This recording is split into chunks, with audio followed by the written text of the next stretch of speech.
այսօր հասարակական քաղաքական թիվ 1 օրակարգը դարձել է Բաքվում գտնվող մեր հայրենակիցների ազատման հարցը։ Սկսած փետրվարի 28-ին արտգործնախարարության, կառավարության, ՄԱԿ-ի գրասենյակի դիմաց մեր ակցիաները բավականին մեծ արձագանք են ստացել, եւ սա շատ կարեւոր է, որ ի տարբերություն իշխանությունների լռության, միջազգային հանրությունը տեսնի, որ Հայաստանի Հանրապետության քաղաքացիները պահանջատեր են, պատասխանատու են մեր հայրենակիցների համար եւ սպասում են նրանց վերադարձին, որ Հայաստանի Հանրապետությունը դա հայ ժողովուրդն է եւ ոչ թե Նիկոլ Փաշինյանը եւ իր խմբակը։ Այս ընթացքում թեև կար որոշակի թերահավատություն, որ միջազգային հանրությունը առանց իշխանությունների գործողությունների հայ ժողովրդին ականջալուր չի լինի, սակայն մենք ականատես եղանք, որ այս ընթացքում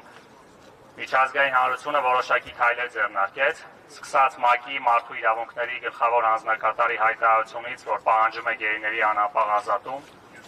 2 օր առաջ Եվրոպական խորհրդարանում քննարկված եւ 3 ընդունված բանաձևը, որը պահանջում է գերիների ազատ արձակում, կոչ է անում պատժամիջոցներ սահմանել ադրբեջանյան պաշտոնյաների նկատմամբ, ովքեր ներգրաված են այս կեղծ դատավարությանը, կոչ է անում եւ պահանջում է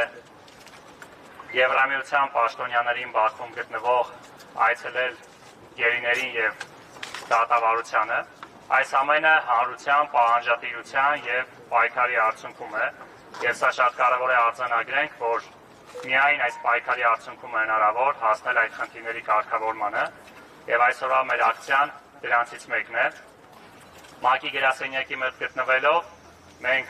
ՄԱԿ-ի կառույցներից պահանջում ենք իրենց լիազորությունների շրջանակներում տեր կանգնեն իրենց ստանձնած պարտավորությունների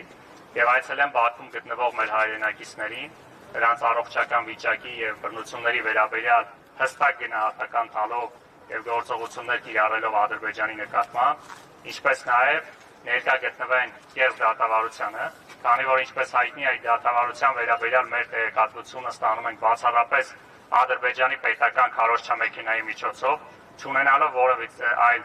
տեղեկատվություն, թե ինչպես մեր գերիները, այնպես էլ վկաները ինչ ցուցմունքներ են տալիս, եւ Ադրբեջանը ցանկացած ինֆորմացիա կարող է հրապարակել,